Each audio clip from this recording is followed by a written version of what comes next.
They tell you the King's Guard stands for the crown, not for the king, not for the queen, for the crown, that abstract, immortal thing that swallows men whole and spits out ceremony.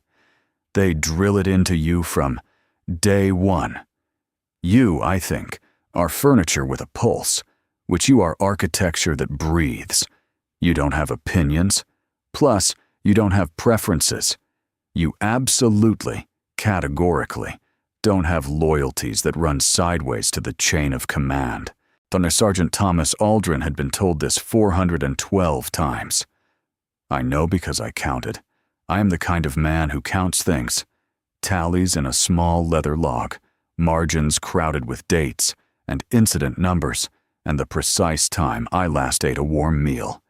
It's a habit the regiment calls eccentric, and I call survival. When the world is made of ceremony and protocol, the only honest thing left is the record. So I recorded it. To be fair, all of it.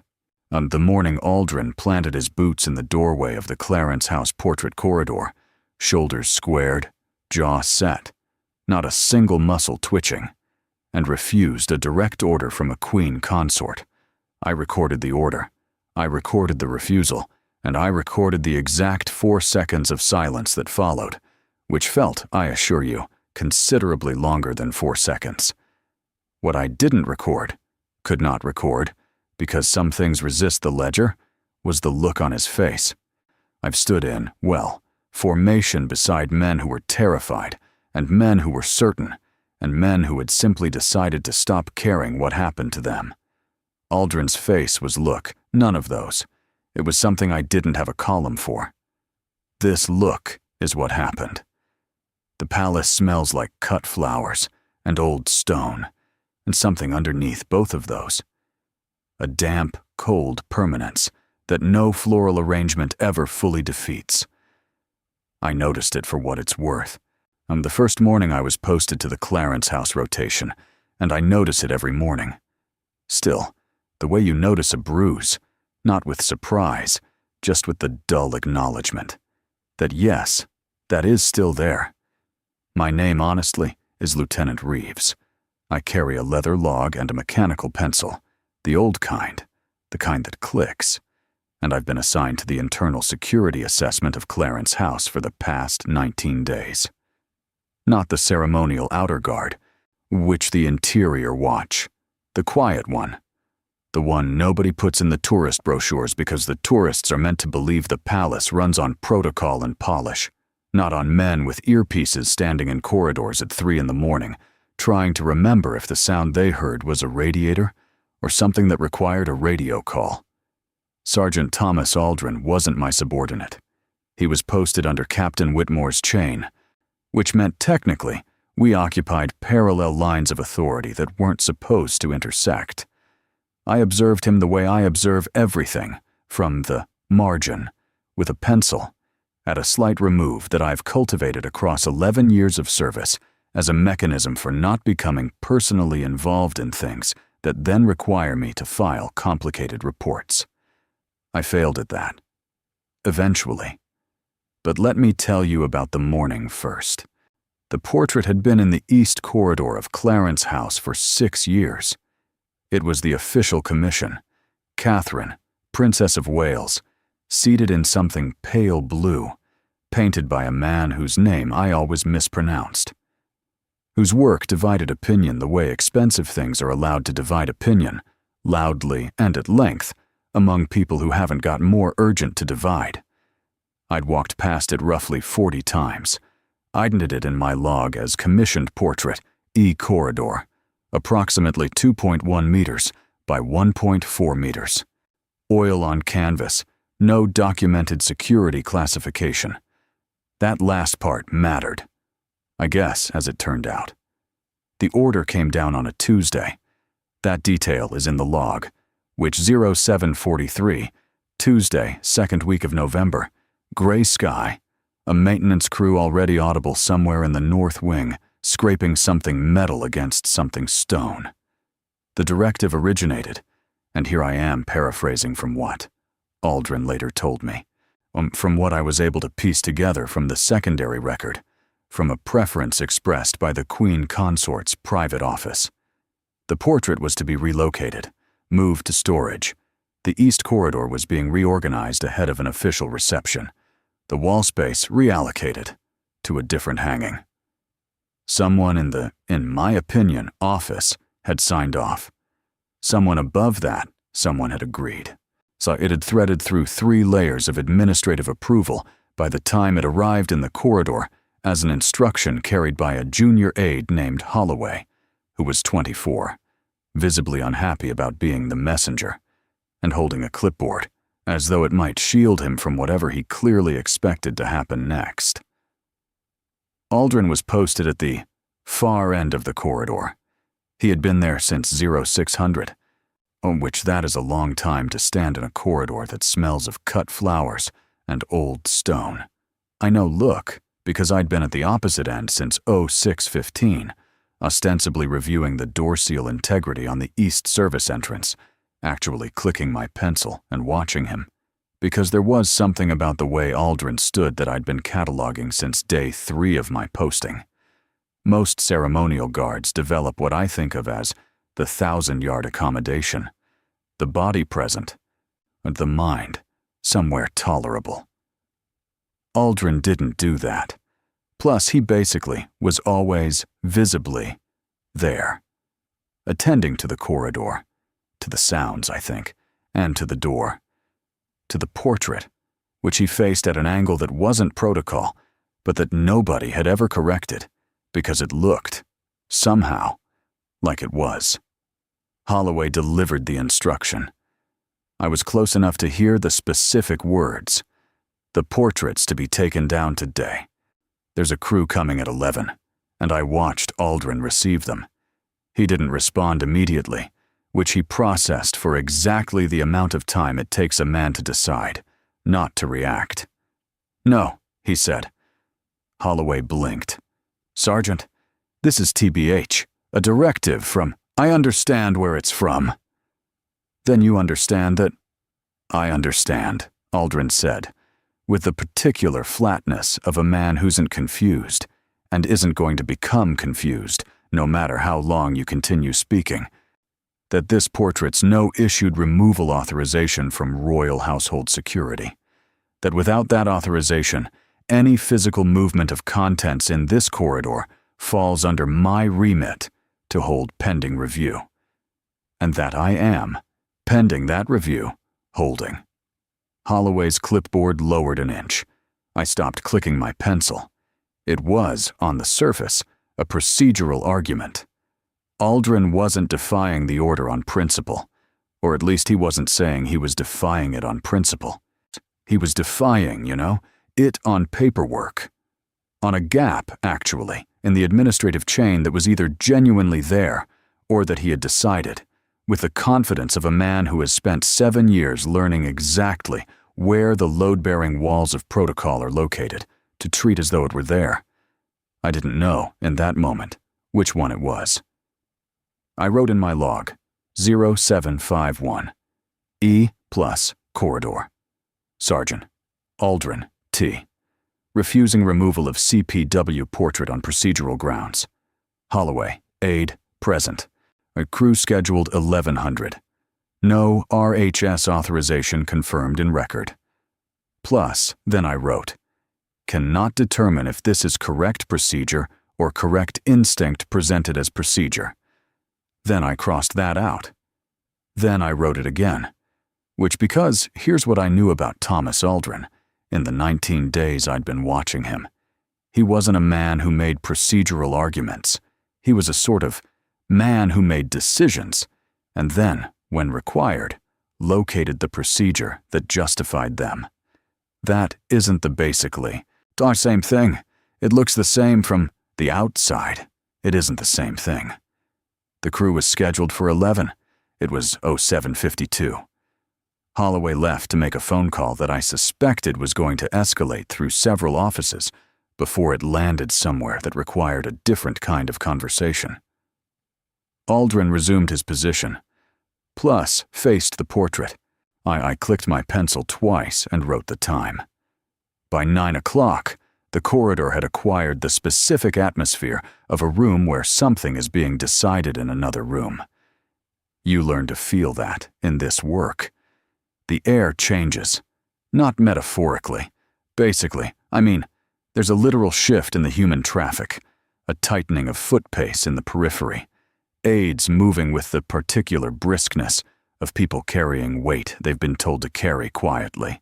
Why hadn't 3 separate individuals pass the East Corridor entrance in the 40 minutes since Holloway's departure, each one slowing fractionally, each one clocking Aldrin, each one moving on.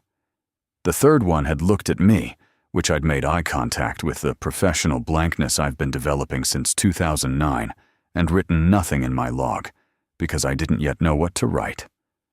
Aldrin hadn't moved. Plus, that requires a specific acknowledgement. He basically had been standing for 3 hours and 11 minutes. His posture hadn't deteriorated. His hands were behind his back in the regulation position, not gripping each other. Which is the tell, the small betrayal of the body under sustained stillness, the hands beginning to hold themselves for reassurance. His hands were simply there, behind his back, relaxed in the way that only comes from genuinely not being afraid of what's approaching, or from being so practiced at absorbing fear into posture that the body has forgotten the difference. I could not determine which. Captain Whitmore arrived at 9:17. I recorded the time and his expression in the same entry, which isn't standard log practice, but which I felt was warranted. His expression was the face of a man who had been looking forward to a quiet Tuesday, and had been denied it with increasing conviction across the preceding hour and a half. He was a solid man. When Whitmore, not large, but built with the compressed efficiency of someone who has spent a career making himself harder to move than he looks. He had a small scar on his jaw that the rumor mill attributed to 3 separate incidents, depending on who you asked. I'd no column for rumors. He stopped in front of Aldrin with precisely the space between them that a captain uses when he isn't yet making it a confrontation. "Sergeant." "Sir." "Walk me through your position." It was well phrased, thought I noted. Walk me through rather than explain yourself. The first invites, the second accuses. Whitmore was giving Aldrin the opportunity to frame this cleanly before it became something that couldn't be walked back. That was either professional courtesy or a commanding officer who already suspected Aldrin had something real and was making space to hear it. Aldrin walked him through it. The absence of RHS authorization in the removal order chain. The standing protocol for content security review prior to physical alteration of interior postings. The fact that the directive, as delivered, had originated from a private office communication rather than a formal security clearance document. It was airtight. I stopped clicking my pencil, and I'd been in this institution long enough to know that airtight isn't always the same as correct. What Aldrin was describing was real. The protocol existed. The gap in the documentation was genuine. I'd, in the hour since Holloway left, taken the liberty of checking the internal record through my own access. There was no basically formal RHS clearance on file for the portrait's removal. There should have been, if this had been processed correctly. It hadn't been processed correctly. Whether that was an administrative oversight or something else wasn't something I could determine from a corridor. Whitmore listened, and his jaw muscle moved twice. He said, "You're aware of who sued this directive?" "Yes, sir." "And you're standing here on a gap in the admin chain." "I'm standing here on the protocol, sir. The gap is why the protocol applies." 4 seconds of silence. I've mentioned those 4 seconds before. I will mention them again because they were the hinge on which the morning turned, and I want to be precise about what lived inside them. It wasn't pretty much, for the silence of a superior deciding whether to punish a subordinate. It was the silence of a man deciding whether to be the kind of officer who makes the harder call or the kind who makes the easier one. Whitmore said, "Hold your position until I resolve the documentation. Touch nothing. Say nothing to anyone that isn't me or your relief. Sir." He left. Aldrin resumed his TBH position, portrait. Corridor, stillness. I wrote, 0924. Whitmore, Captain. Reviewed Sergeant. Aldrin's position. Plus, and directed hold pending documentation resolution. No escalation via, in my opinion, command at this time. Then I walked, casually, with the studied unhurry of a man conducting a security review and not conducting anything else, to the end of the corridor nearest the portrait. I stood there with my log open and looked at it, really looked at it, for the first time in 19 days of walking past it. It wasn't a comfortable painting. I don't mean technically. Technically, to be fair, it was well composed, good use of light on the pale blue fabric, the face resolving into something more considered the longer you held it. What I mean is that it had the quality that certain portraits have, the quality that I think of as present tense, not a record of a moment, an insistence on a person. I thought about actually why someone might want it in storage. I thought about what it meant that the directive had come from a private office and not a formal channel. I wrote nothing. Some things I was still deciding whether to log.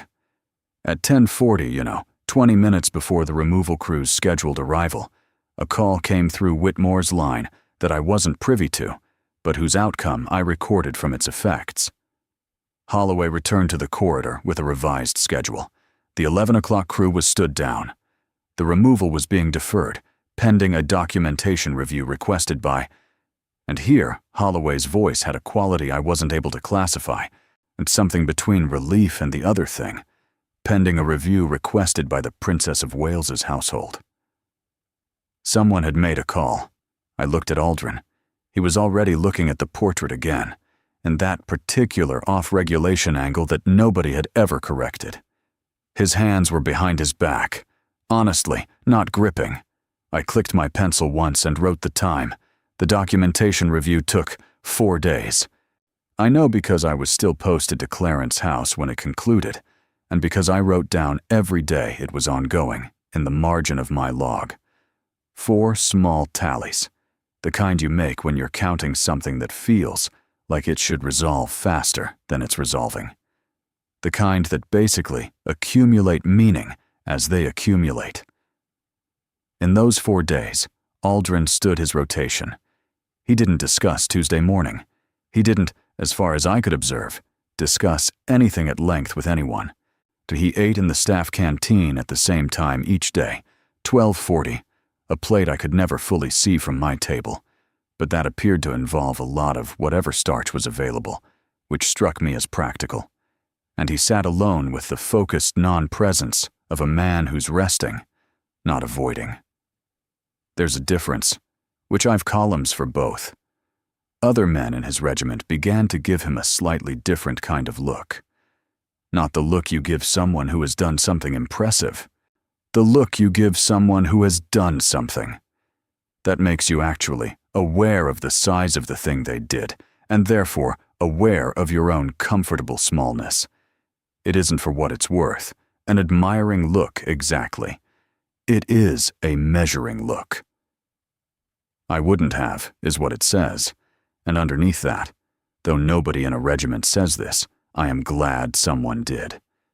Whitmore said nothing to him that I observed directly, so what Whitmore said not directly was that Aldrin's rotation was quietly extended through December, which in this institution is a form of language. On the 5th day, the portrait was still on the wall. I learned the outcome through 2 separate conversations I wasn't meant to hear, a quality of information I've found, across 11 years, to be among the most reliable available. The formal conclusion of the documentation review was that the removal order had been technically, not procedurally insufficient. The RHS authorization gap was real, The protocol Aldrin had cited was correctly applied, and the directive from the private office hadn't followed the required formal channel. This had been, it was determined, an administrative oversight. Nobody used the word deliberate.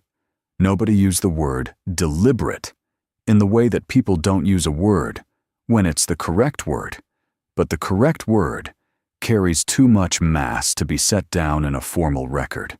And I spent a long time with my pencil over my log on the morning I confirmed this, and I wrote, "Documentation review concluded.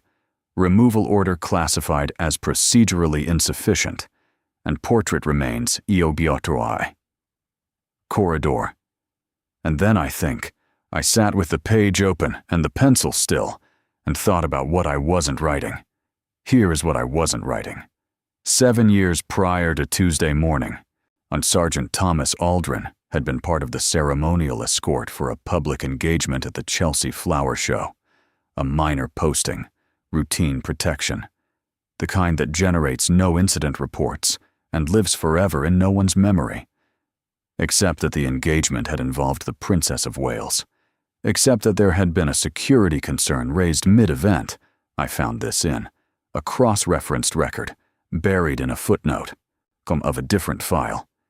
And Aldrin had made a call during a 40-second window when the formal command chain was otherwise occupied.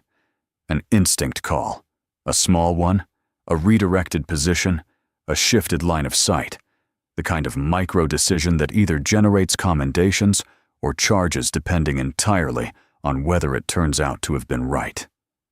It had turned out to have been right. He had never, as far as the record showed, been formally acknowledged for it. I looked at this for a long time. Why, I am a man who believes in the record.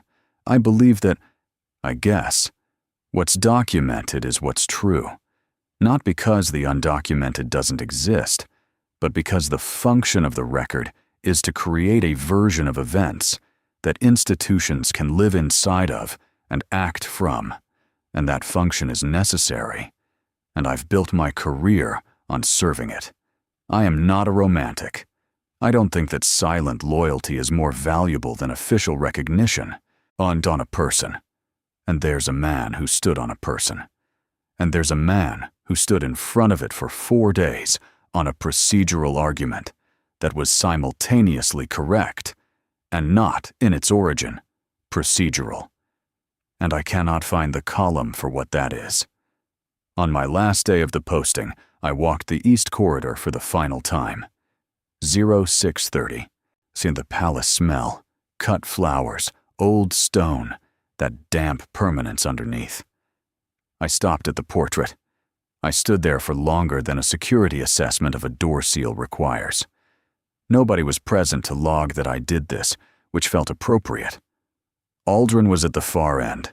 His rotation had already begun. He, TBRCHO, was facing the portrait at that angle, the one nobody corrects. I didn't say anything to him. What would I have said? We weren't acquainted in any way that protocol recognized. I'd 43 days of entries about him and no formal conversation to show for any of it. Well, I clicked my pencil. He turned his head very slightly. Not toward me, not away. Just a small adjustment, the kind a man makes when he knows he's being observed and wants to acknowledge that without acknowledging it. A thing done in the register that institutions have no column for. I left the corridor. I wrote my final entry in the log, day 43. Posting concludes, East Corridor secure. A portrait, CPW, oil on canvas, E, corridor, in situ. And I clicked the log shut. 3 weeks later, I was reposted. Different house, different rotation, different corridor smells. I still look, carry the same log, the same pencil. To be fair, I still count things. I haven't been back to Clarence House, and I've heard, from someone who still does the Clarence House rotation, that the East Corridor is being reviewed again ahead of a spring function. TBH, new arrangements, a revised hanging plan. And I didn't ask what that meant for the portrait. I wrote the date in my margin and clicked my pencil. I am pretty much not sure what column I'm starting.